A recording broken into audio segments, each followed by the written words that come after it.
Hi, I'm Mark. In London, 1892. Most people woke up already knowing how much bread they could afford that day, and how many hours of work it would take to earn it.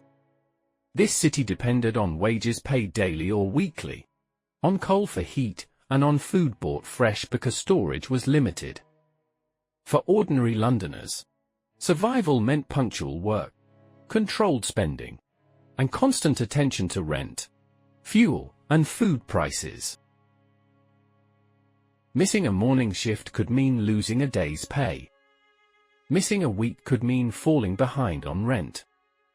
Today, we follow an ordinary day to understand what daily life required from people, and what it quietly took from them. Morning in London begins before sunrise for many households. Narrow streets fill with the sound of boots on stone, carts rattling toward markets, and coal being shoveled into small hearths. Most homes rely on a single heated room, making mornings cold and rushed. Families share wash basins, water carried upstairs by hand. The day starts not with comfort, but with coordination. Time, warmth, and space are all limited. Inside working-class homes, space is tight and shared. A single room often serves as kitchen, dining space, and sleeping area for several people. Children wake early, sometimes helping with chores before school or work. Clothing is worn repeatedly, patched rather than replaced. The morning routine is efficient because it has to be, privacy is rare, and time is counted. Bread, tea, and porridge form the backbone of most breakfasts. Fresh food is purchased daily, often from nearby vendors, because storage is unreliable. Meat is rare on weekdays for many families. Meals are practical, not indulgent, designed to sustain long hours of labor. Hunger is not dramatic here, but persistent. By mid-morning, the city is fully in motion. Workers move toward factories, docks, offices, and workshops. The rhythm of London depends on synchronized labor, thousands arriving at once, each person replaceable.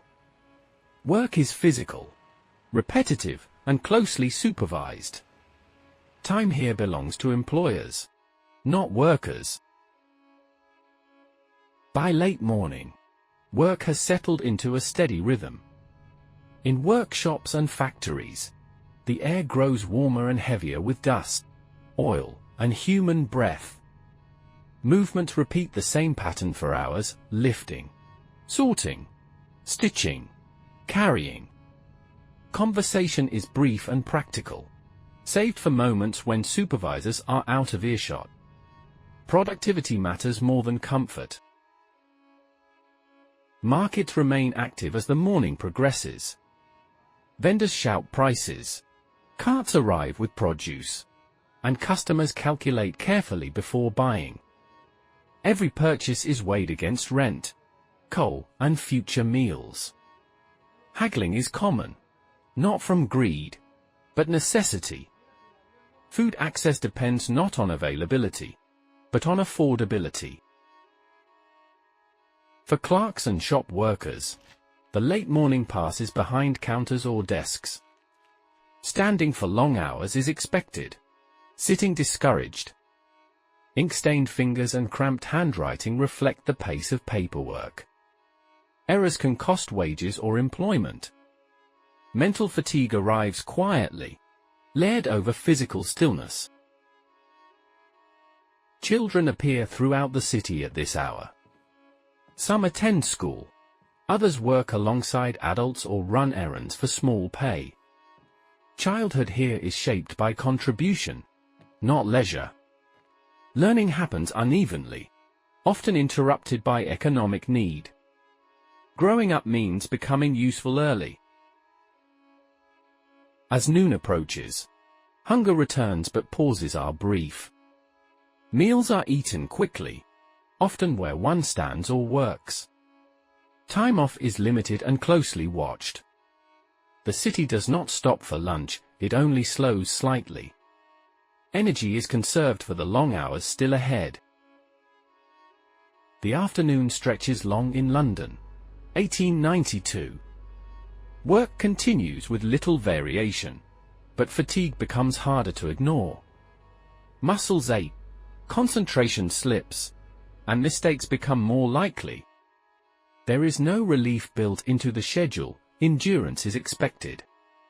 The body is treated as a tool meant to last through the day.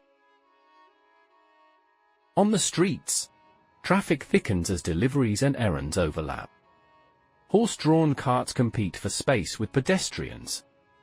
The smell of manure, coal smoke, and damp stone mixes in the air. Movement requires patience and attention. Accidents are common, and responsibility usually falls on the injured, not the system.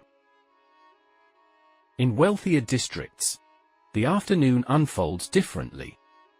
Homes are larger, quieter, and warmer. Servants manage cleaning, cooking, and errands, often unseen. Comfort here depends on invisible labor elsewhere. Class difference is not announced, it is built into space, time, and silence. For many laborious, the afternoon brings the most dangerous hours. Fatigue increases the risk of injury around machinery and tools. Safety measures are minimal and enforcement uneven. A minor accident can end employment entirely. Survival often depends on luck as much as effort. As daylight begins to fade, attention shifts toward the end of the workday. Energy is rationed carefully to finish remaining tasks. Thoughts move from wages to meals, from employers to home. The city begins preparing for transition. Relief is close, but not guaranteed. Evening in London, 1892, is defined by return. Workers flow back through the same streets they walked that morning, now slower and quieter. Shops close their shutters, and gas lamps are lit one by one. The city exhales after a long day of movement.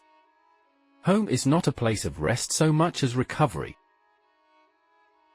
For some workers, the evening continues not at home, but inside a nearby public house.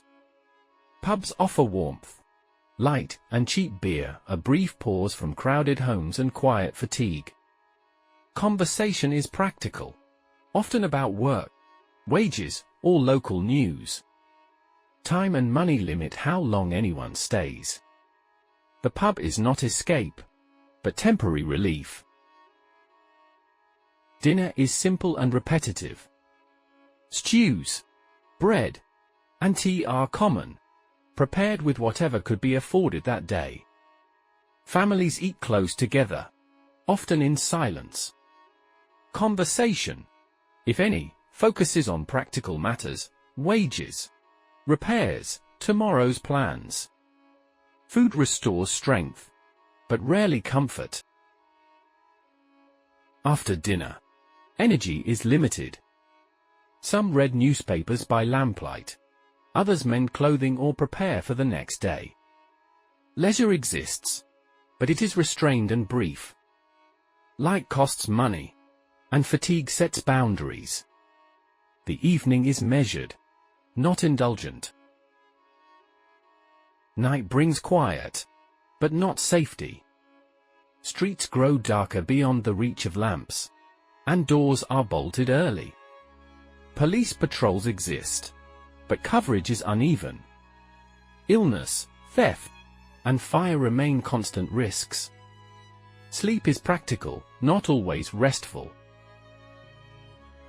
Inside homes, families sleep close together for warmth. Mattresses are thin, bedding shared. Noise travels easily through walls. Rest is light and easily interrupted. Tomorrow will repeat many of the same demands. An ordinary day in London, 1892, was shaped by limits rather than choices.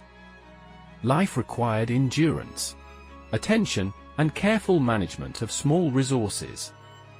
Comfort existed, but unevenly and briefly. For most people, survival depended on routine more than hope.